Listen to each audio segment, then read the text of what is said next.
कानपुर के हलचल भरे शहर में एक धूप वाली दोपहर में लिली ने खुद को एक रोमांचक साहसिक कार्य में पाया। आज वह पहली बार ऑटो रिक्शा की सवारी करेगी। उसको स्कूल बस से घर जाते समय ऑटो रिक्शा की सवारी बहुत आकर्षक लगती थी। लिली, जो अब 8 साल की है, हमेशा इन जीवन 3 पहियों वाले वाहनों के बारे में उत्सुक रहती थी जो सड़कों पर घूमते थे। लिली के पिता मिस्टर शर्मा ने उसके लिए एक सरप्राइज प्लान किया था। उन्होंने लिली को स्कूल से लिया और फुसफुसाया, लिली, आज आपके लिए कुछ स्पेशल होने वाला है। हम एक ऑटो रिक्शा में एक विशेष सवारी पर जा रहे हैं।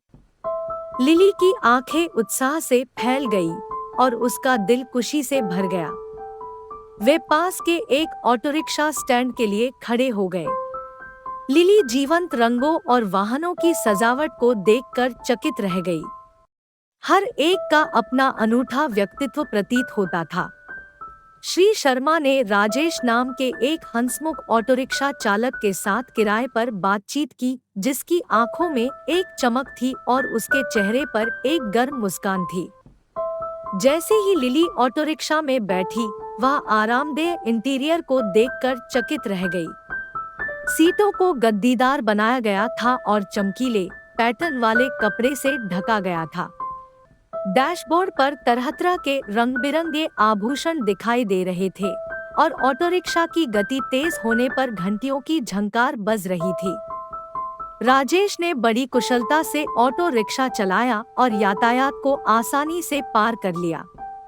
उन्होंने प्रसिद्ध स्थलों की ओर इशारा करते हुए और प्रत्येक के बारे में लिली को रोचक तथ्य बताते हुए शहर के बारे में आकर्षक कहानियां साझा की। लिली ने राजेश की कहानियों से मुग्ध होकर ध्यान से सुना। उनका ऑटो रिक्शा विष्णुपुरी, कंपनी बाग और परेड होते हुए बड़े चौराहा से निकला। जेड स्क्वायर मॉल भी आया, जहां लिली अपनी मम्मी के साथ अक्सर शॉपिंग करने आती है। लिली के लिए ऑटो रिक्शा की सवारी भावनाओं के रोलर कोस्टर की तरह थी। उन्होंने व्यस्त सड़कों पर नेविगेट करते हुए रोमांच और आश्चर्य का मिश्रण महसूस किया।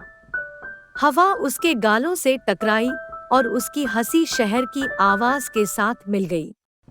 लिली का दिल खुशी से झूम उठा, यह महसूस करते हुए कि यह सवारी केवल परिवहन के बारे में नहीं थी, यह एक असाधारण अनुभव था। लिली के उत्साह को भांपते हुए राजेश ने सवारी को और भी यादगार बनाने का फैसला किया। उन्होंने एक सुंदर पार्क फूलबाग के माध्यम से एक चक्कर लगाया, जहां लिली ने हरे भरे हरियाली और खिले हुए फूलों को देखा। वे एक सुरम्य झील के पास से गुजरे, जिसका झिलमिलाता पानी डूबते सूरज की सुनहरी किरणों को दर्शाता है। आखिरकार ऑटो रिक्शा की सवारी समाप्त हो गई, क्योंकि वे लिली के घर के पास की हलचल भरी सड़कों पर लौट आए।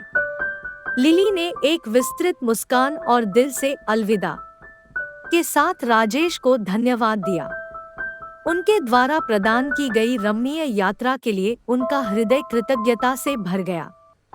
जैसे ही लिली और उसके पापा ने राजेश को विदा किया, उसने महसूस किया कि ऑटो रिक्शा की सवारी खुशी, खोज और अपने शहर के लिए एक गहरी प्रशंसा से भरी हुई थी। यह केवल एक मंजिल तक पहुंचने के बारे में नहीं था, बल्कि यात्रा को स्वयं अपनाने के बारे में भी था। उस दिन के बाद से हर बार जब भी लिली कानपुर की सड़कों पर एक ऑटो रिक्शा देखती, तो वह अपने आप को उस अद्भुत अनुभव और अपनी पहली सवारी के दौरान सामने आने वाली कहानियों को याद करने से नहीं रोक पाती थी, जो उसके दिल में हमेशा के लिए अंकित हो गई थी। अगर आपको मेरी कहानी पसंद आई हो तो मेरे YouTube चैनल को सब्सक्राइब, लाइक, शेयर करना मत भूलना।